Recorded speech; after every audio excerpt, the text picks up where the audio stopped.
Hey guys, welcome back to my channel. तो ये स्वागत है आपका आरती नेचुरल में। कैसे हैं आप सब लोग? आई होप आप सब लोग बहुत अच्छे होंगे।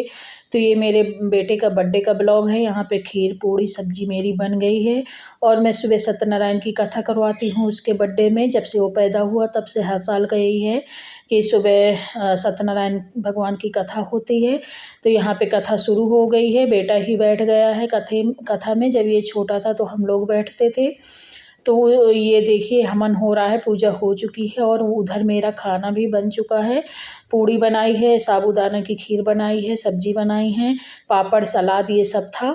और इधर चाची सास और अम्मा बैठी हैं और कथा सुन रही हैं और मैं थोड़ी थोड़ी काम वाम करती जा रही हूँ बीच बीच। तो खाना तो बन के रेडी हो चुका है और पंडित जी हवन करवा रहे हैं। इसके बाद आरती होंगी। तो आप लोग देखिए हवन और सत्यनारायण भगवान की पूजा देखिए।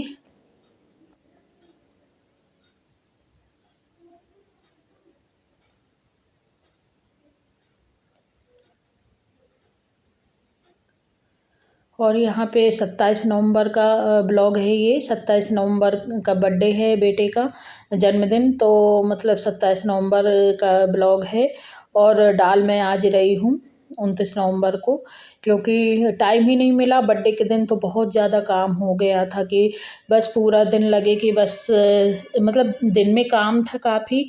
उसके बाद 5-7 लोग हम ही लोग थे और 5-7 लोगों को कर दिया था खाना वाना के लिए।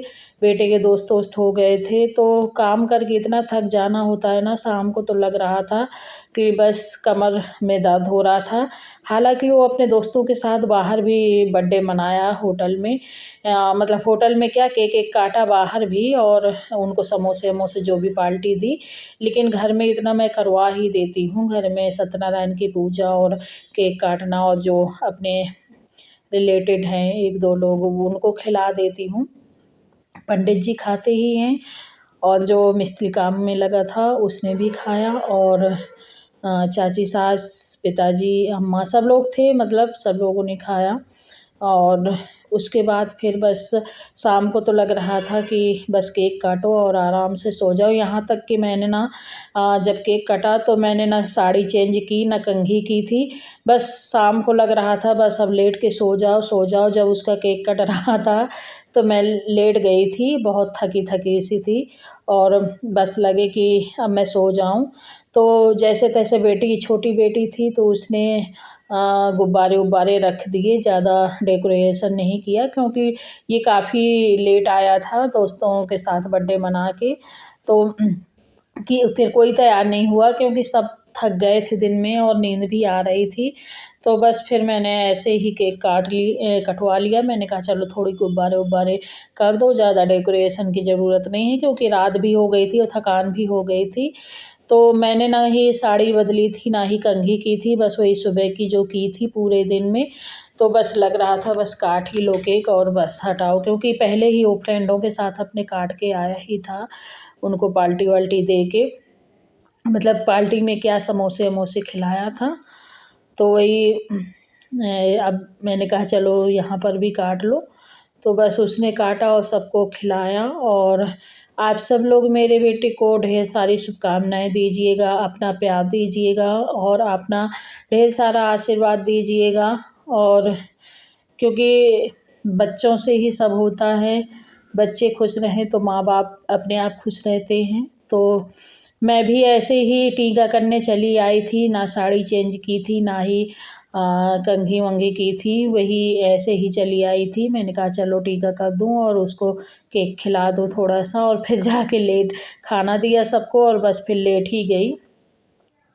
तो यहाँ पे बेटे का टीका कर रही हूँ और बच्चे देखते देखते कब बड़े हो जाते हैं पता नहीं चलता। और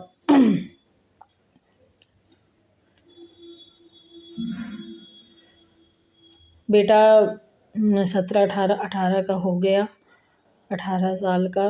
तो इसी तरह सब। और देखिए ये अम्मा हैं जो चकरी में चने से मैंने चने एक दिन धूप में डाले थे, फिर अम्मा आ गई तो अम्मा ने बोला कि लाओ मैं इनको दर देती हूँ, क्योंकि इनमें घुन तो नहीं लगा था, पर चावल वाली वो जो चावल में पाई नहीं होती, वो थोड़ी-सी हो गई थी इसमें ज़रा-सी। तो अम्मा बोली कि अभी 2-4 पाई हैं, उसके बाद अगर ये रखे रहोगी तो ज़्यादा ना हो जाएँ, तो लाओ मैं इनको दर के इनकी दूल निकाल देती हूँ। तो जो मेरे घर में चक्की है ना, वो चने वाली नहीं है, वो मूँग की दाल-वाल दरने वाली है। तो फिर भी लेकिन अम्मा ने जैसे के तैसे करके इसमें चक्की में दर दिया। तो मिलती हूँ फिर नेक्स्ट ब्लॉग में, तब तक के लिए बाय।